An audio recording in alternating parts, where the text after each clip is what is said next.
The early morning sunlight streamed through the windows of the FBI field office, casting long shadows across Sarah Mitchell's desk. Her fingers traced the edges of a manila folder that had just landed in front of her, its thickness suggesting the complexity of what lay inside. At 35, Sarah had earned a reputation for handling the Bureau's most sensitive cases with a precision that bordered on artistic. "You're the only one who can handle this one, Mitchell," Assistant Director James Torres had said moments earlier, his usually stern expression softened by concern. "We need your specific talents on this." Sarah opened the folder, her dark eyes scanning the contents with practiced efficiency. The watch on her wrist, a gift from her late father, also an agent, ticked steadily as she absorbed the information. Each page told a story that made her sit up straighter in her chair. The coffee on her desk grew cold as she immersed herself in the details. Judge Richard Wells, a fixture in the local judicial system for 15 years, had caught the Bureau's attention. Sarah's analytical mind began connecting dots as she reviewed the carefully compiled statistics and witness statements. Her office phone rang, interrupting her concentration. "Agent Mitchell," she answered, her voice carrying the quiet authority that had become her trademark. "Sarah, your background checks came back clean," her colleague Mark Chen reported from the tech division. "You're good to go as Ms. Johnson, the elementary school teacher. We've already planted the digital footprint, social media, teaching credentials, the works. Even created a classroom blog with 3 years of archived posts." A smile tugged at the corner of Sarah's mouth. "Always thorough, aren't you, Mark? Learned from the best, didn't I?" He chuckled. "The apartment's ready too. We've filled it with all the touchstones of a dedicated teacher's life. Those 3rd grade assignments you helped grade last week are scattered across the coffee table." Sarah glanced at the family photo on her desk, her parents at her FBI Academy graduation, their pride radiating from the frame. Her father had taught her that attention to detail wasn't just about being thorough. It was about respect for the job and the people they served.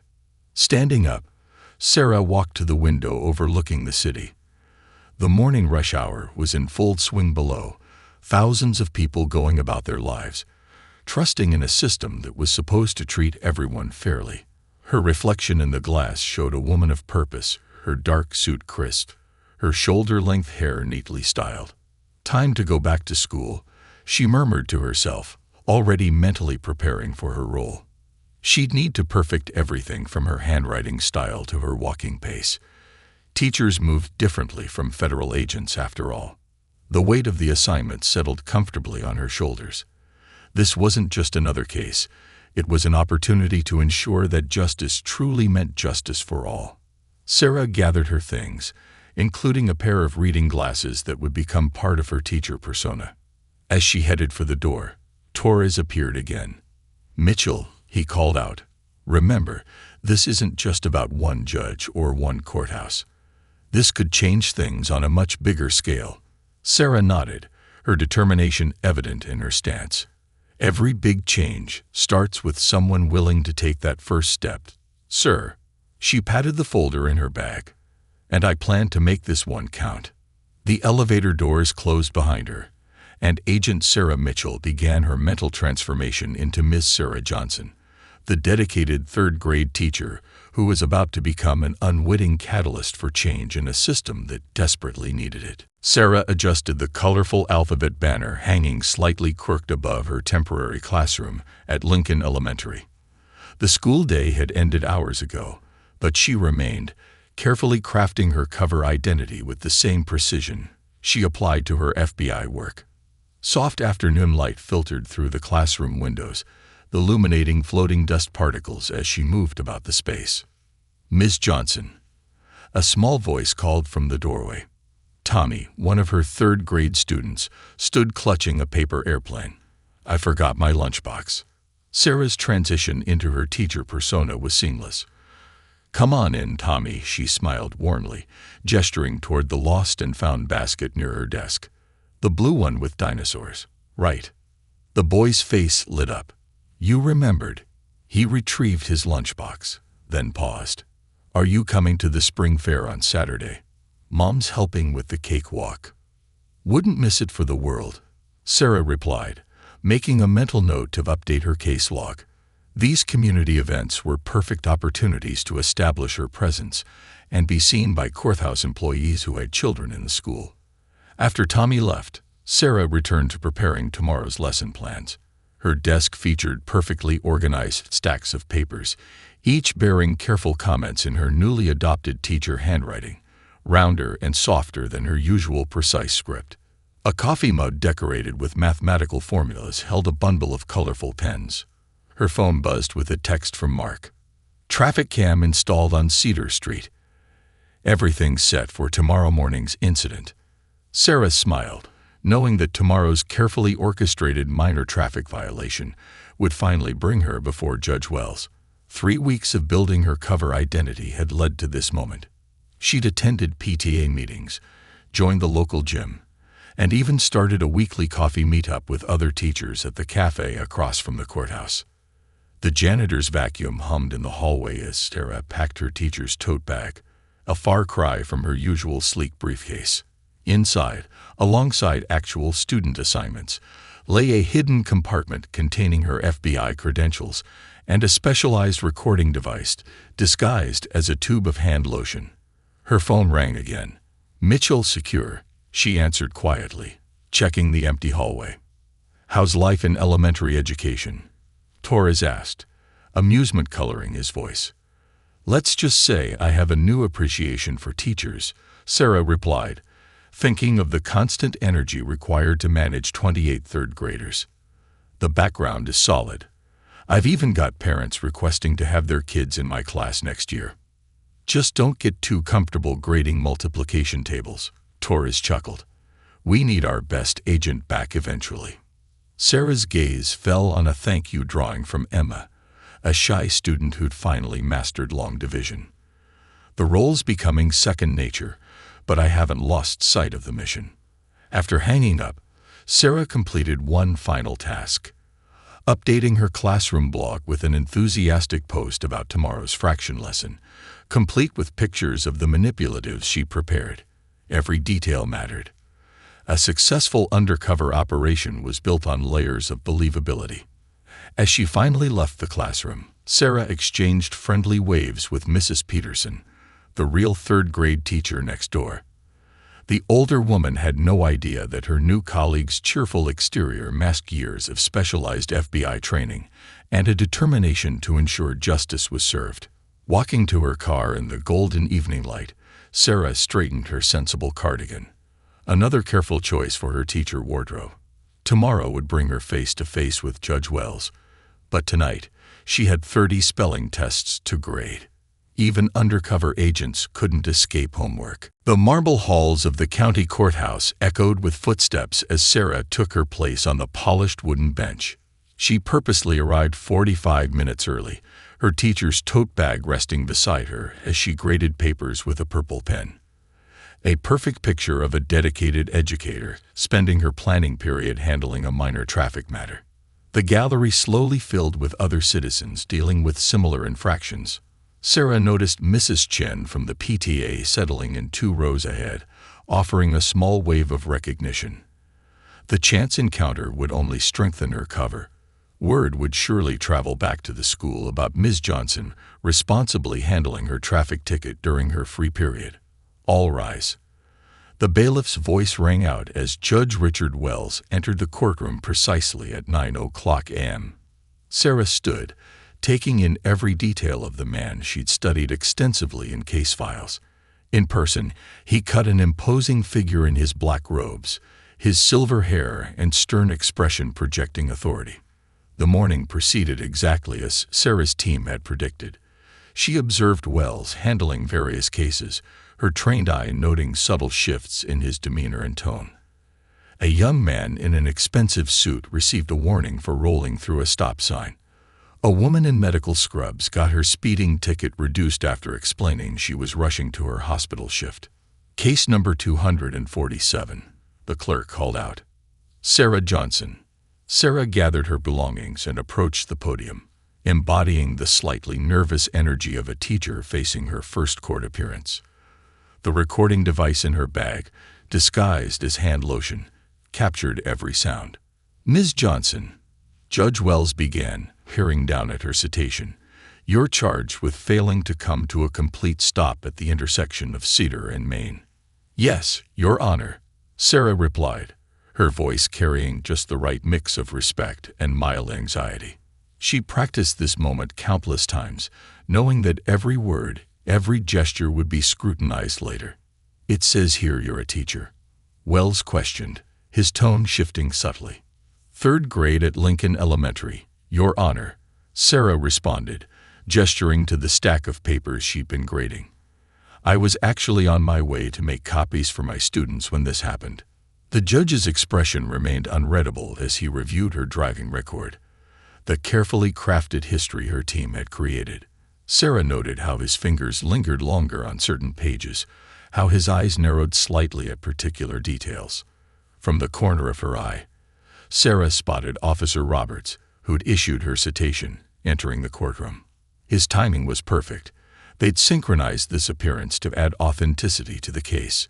He'd been thoroughly vetted and chosen specifically for this operation, though he believed it was just another traffic stop. "Ms. Johnson," Wells continued, his tone taking on an edge that Sarah immediately recognized from her case research, "I see you've lived in our community for 3 years. Yet this is your second traffic incident this year." Sarah blinked in genuine surprise. There was no previous incident in her cover story. She watched as Wells shuffled through papers on his bench, seemingly finding information that shouldn't exist. Her mind raced, analyzing this unexpected development while maintaining her outwardly confused but respectful demeanor. "Your Honor, I believe there might be a mistake," she offered carefully. "I've only had this one incident." The tension in the courtroom shifted palpably as Wells looked up, his expression hardening. Sarah could feel Mrs. Chen's curious gaze from the gallery, along with the attention of everyone else present. This deviation from the expected script was about to make things very interesting indeed. Judge Wells shuffled through more papers on his bench, the rustling sound amplified in the now silent courtroom. Sarah maintained her composed teacher persona while her mind worked overtime. This fabricated previous incident wasn't just a mistake, it was a deliberate addition. "Ms. Johnson," Wells continued, his voice carrying across the hushed space, "I have here a citation from 3 months ago for running a red light on 5th Avenue. Are you saying this record is incorrect?" Sarah clutched her lesson planner slightly tighter, a calculated gesture of nervous confusion. "Yes, Your Honor. I'm certain there must be some confusion. I've never received any other tickets." The judge's eyes narrowed. "Are you suggesting our court records are wrong, Ms. Johnson?" From her years of experience, Sarah recognized this moment for what it was, a carefully crafted trap. She could feel the subtle shift in the room's atmosphere as other attendees leaned forward, drawn into the unfolding drama. "Not at all, Your Honor," Sarah replied, her voice steady but gentle. "Every inch the patient educator. I'm simply trying to understand. Perhaps there's another Sarah Johnson in the system." Officer Roberts shifted uncomfortably near the courtroom entrance. This wasn't following the standard protocol for a simple traffic stop, and his body language showed it. Sarah made a mental note of his reaction. Another piece of evidence for the larger investigation. "Ms. Johnson, your attitude concerns me," Wells declared, setting down his papers with deliberate slowness. "This court takes traffic safety very seriously, especially from those entrusted with our children's education." Sarah noticed Mrs. Chen from the PTA scribbling furiously in her notebook. Tomorrow's school gossip taking shape. The recording device in her bag captured every word as Wells continued his unexpected lecture. "Given your history of violations and your apparent reluctance to acknowledge them," Wells announced, his tone carrying finality, "I'm setting your fine at $750, due within 30 days. A murmur rippled through the courtroom. Sarah had reviewed hundreds of similar cases in preparation for this moment. The standard fine was rarely over $150. She allowed a flicker of genuine shock to cross her face. It would seem unnatural not to react. "Your Honor," she began, maintaining her professional composure. "That seems unusually high for a first offense. Would it be possible to—" "Ms. Johnson," Wells cut her off sharply, "unless you prefer I make it an even 1,000, I suggest you accept the court's decision. You're dismissed." Sarah gathered her belongings with trembling hands, a masterclass in undercover performance. As she turned to leave, she caught sight of the court clerk's sympathetic expression. The woman's hand had paused over her keyboard, another small detail that would prove valuable later. Walking back through the gallery, Sarah felt the weight of stares following her. She dropped her pen, allowing Mrs. Chen to pick it up and return it with a supportive pat on her arm. These moments of community interaction were crucial to maintaining her cover. Outside the courtroom, Sarah settled on a bench and pulled out her phone, appearing to calculate her monthly budget in light of the unexpected fine. In reality, she was sending a coded message to her team. Package delivered. Extra postage required. The courthouse clock chimed 11 as other citizens filed past her, some offering sympathetic glances. None of them realized they'd just witnessed not a miscarriage of justice, but rather its pursuit in action. In less than 48 hours, Judge Wells would learn the same lesson that Sarah's father had taught her long ago. Appearances can be deceiving, and justice always keeps its receipts. The morning sun cast long shadows through Judge Wells's chamber windows as his secretary announced an unexpected meeting with federal agents. He straightened his robes, assuming it was a routine matter. The heavy wooden door opened, and his composure cracked ever so slightly at the sight of the familiar face leading the group. "Good morning, Judge Wells," Sarah said, her voice carrying none of the nervous energy he'd witnessed 2 days ago. Gone was the cardigan-wearing teacher, replaced by a sharp-suited federal agent whose badge gleamed under the office lights. "I believe we've met before, though allow me to properly introduce myself. Special Agent Sarah Mitchell, FBI." The color drained from Wells's face as recognition dawned. His hand froze over the coffee cup he'd been reaching for, the porcelain clicking quietly against its saucer. "I must say," Sarah continued, setting her briefcase on his desk with practiced precision, "I found our last interaction quite illuminating." She gestured to her colleagues, who began setting up recording equipment. "Though I believe we have a few details to clarify about that mysterious previous citation you discovered. This is completely irregular," Wells sputtered, his usual authoritative tone wavering. "I demand to know the meaning of this intrusion." Sarah settled into the chair across from him, her posture relaxed but commanding. "Actually, Your Honor, everything about this meeting is perfectly regular. We're here to discuss a pattern of conduct that has caught the Bureau's attention." The judge's secretary peered curiously through the doorway before Agent Torres politely closed it. Sarah noticed Wells's eyes darting between the faces in the room, searching for any sign of uncertainty he could exploit. He found none. "That traffic stop," Sarah explained, opening her briefcase, "was carefully orchestrated, but the fabricated prior citation, that was all you." She laid out documents on his desk with methodical precision. "Quite interesting how records can appear and disappear in your courtroom, isn't it?" Wells reached for his phone, but Sarah gently placed her hand over it. "Your attorney will be welcome to join us shortly. But first, let's review some numbers." She nodded to Agent Torres, who activated a laptop displaying a series of graphs. "Over the past 3 years," Sarah continued, her tone conversational but firm, "we've documented a fascinating trend in your courtroom. Would you care to explain these statistical anomalies in your sentencing patterns?" The wall clock ticked loudly in the silence that followed. Outside the chamber doors, the courthouse buzzed with its usual morning activity, unaware of the drama unfolding within. "I've served on this bench for 15 years, Wells finally managed, his voice barely above a whisper. "My record is exactly what brought us here." Sarah completed his sentence. She pulled out the recording device that had masqueraded as hand lotion in her teacher's tote. including your creative interpretation of my driving record on Tuesday." The gravity of his situation visibly settled over Wells as Sarah's team continued setting up equipment around his chambers.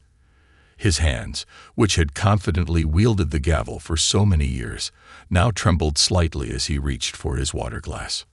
"You know," Sarah added, allowing a hint of the third-grade teacher's warmth to color her voice, "I've spent the past few weeks teaching my students about actions and consequences.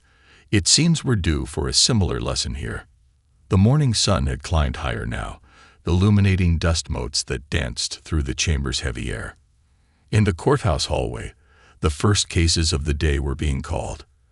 But in this room, a different kind of justice was about to be served. Sarah sat in the FBI field office's conference room, surrounded by walls of evidence that had grown exponentially since their confrontation with Judge Wells. Screens displayed timelines, data charts, and a growing list of cases requiring review. The investigation had opened floodgates none of them had anticipated. "Another 20 people came forward this morning," Mark reported, adding more files to the digital database. His fingers flew across the keyboard as he organized the incoming information. After the news broke about Wells's suspension, it's like everyone finally felt safe to speak up. Sarah nodded, studying a particularly complex chart on her tablet. "Look at this pattern," she said, gesturing to her colleagues. "The disparity in sentencing isn't just about traffic violations. It extends to every type of case that crossed his bench." Assistant Director Torres entered the room, carrying fresh coffee for the team. The late hour and empty takeout containers scattered across the conference table testify to another long night ahead. "Mitchell," he called out, "your teacher cover story is still holding up beautifully." The school board just sent a formal letter of support for Ms. Johnson after hearing about her unfair treatment in Wells's courtroom. Sarah allowed herself a small smile. "Those kids taught me more than they'll ever know," she reflected, thinking of how her time in the classroom had enhanced her understanding of the community. "Speaking of which, I need to send Emma her promised letter about the math competition." "Always maintaining your cover," Torres chuckled, before turning serious.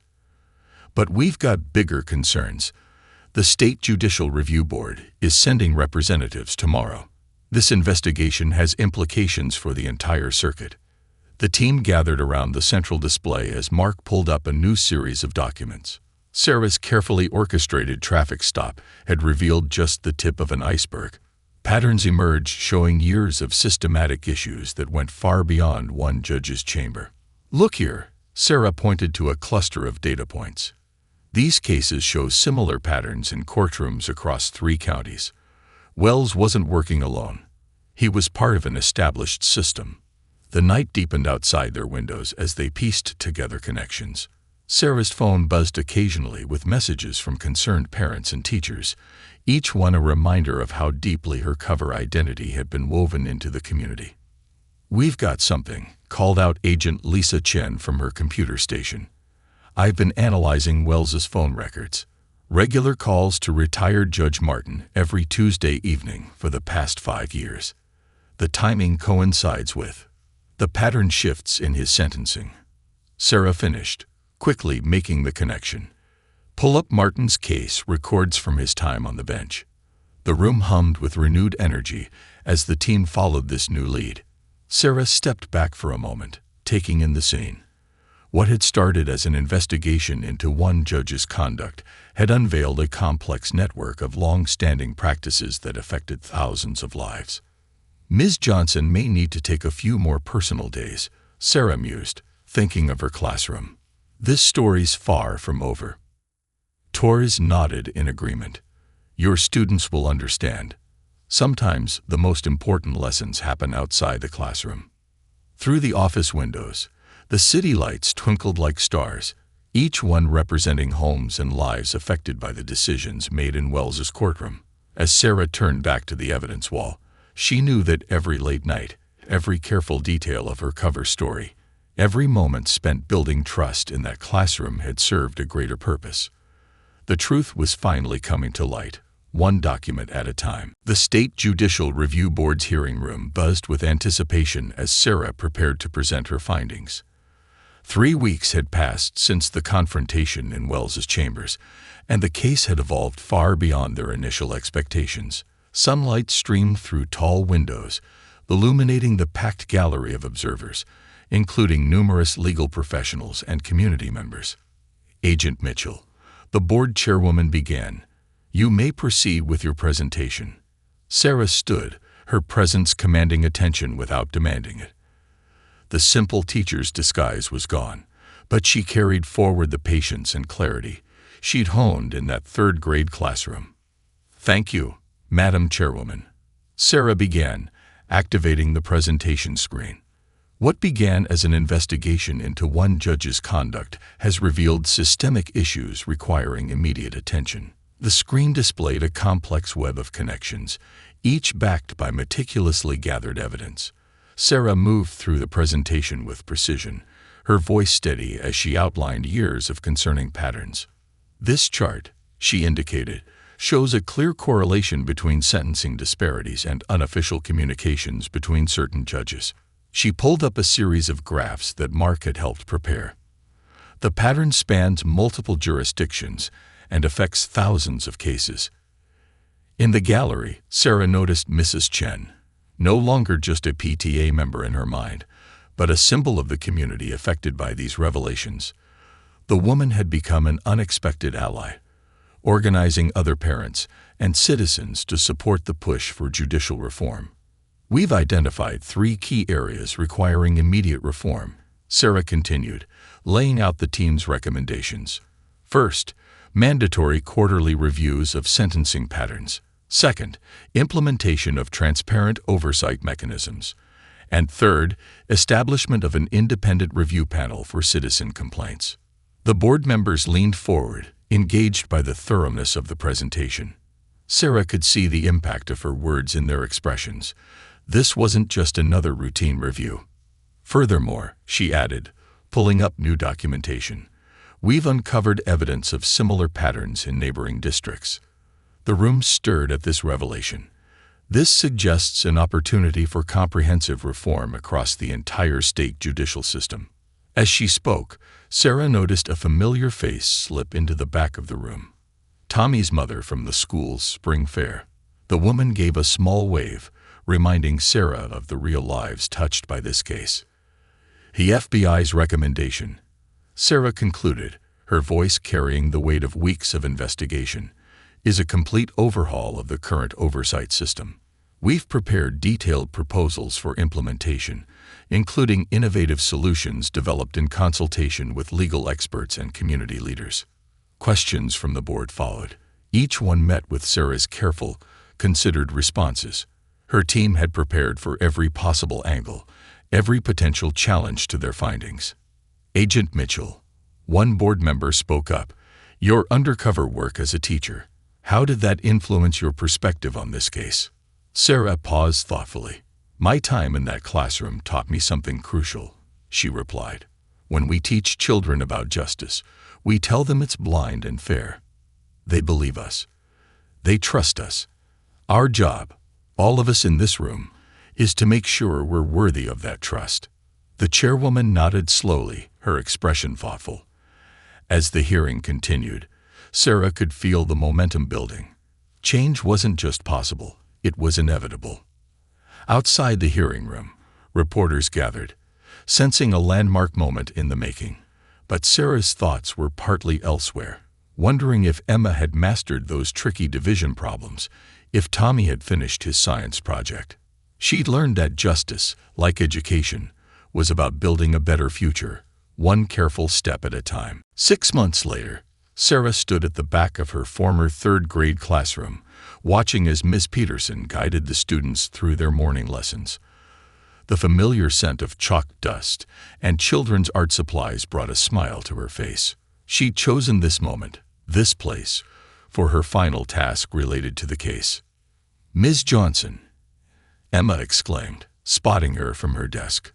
The class erupted in excited whispers as Sarah walked to the front of the room. She wore her FBI badge now. No more need for cover stories. "Agent Mitchell is here to tell us about some important changes happening in our city," Ms. Peterson explained to the curious faces. Remember how we talked about making things fair for everyone? Sarah surveyed the room, noting how many of these children had unknowingly played a part in one of the FBI's most significant judicial reform cases. Tommy, in the back row, beamed with pride. His mother was now serving on the newly established Citizens Oversight Committee. Your former teacher, Ms. Johnson. That was my undercover name. Sarah began, keeping her explanation age-appropriate. I was working to make sure everyone was treated fairly in our courts. And guess what? You all helped make that happen. The children sat straighter, intrigued by this revelation. Sarah pulled out a special certificate from her briefcase, an official commendation from the FBI, to Lincoln Elementary School for their unwitting but vital role in justice reform. Because of what we discovered, she continued, lots of things are changing. Remember how we learned about checking our work in math? Now all judges have special people checking their work too. Outside the classroom window, leaves danced in the autumn breeze. The courthouse, visible in the distance, operated under new leadership now. Judge Wells had resigned, facing his own legal consequences. More importantly, the system he represented was being transformed. The best part, Sarah shared, is that other cities are copying what we did here. Like when you all helped each other learn multiplication tables, cities are helping each other make their courts better.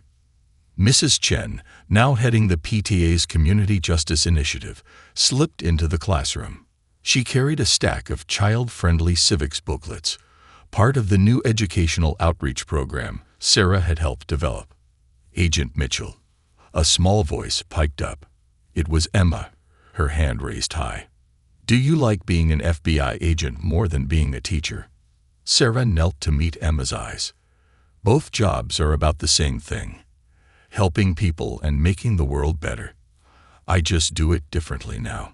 The morning sun streamed through the classroom windows, catching the silver frame of the new poster hanging beside the alphabet chart.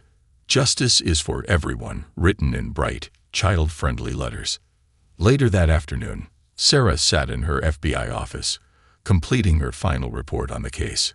Her desk now held two photos, one of her parents at her FBI Academy graduation, and another of Room 3B's class picture, taken during her undercover days. Her phone buzzed with a message from Tories. State Senate just passed the Judicial Accountability Act. It's official. Sarah smiled, thinking of the ripple effects one small traffic stop had created.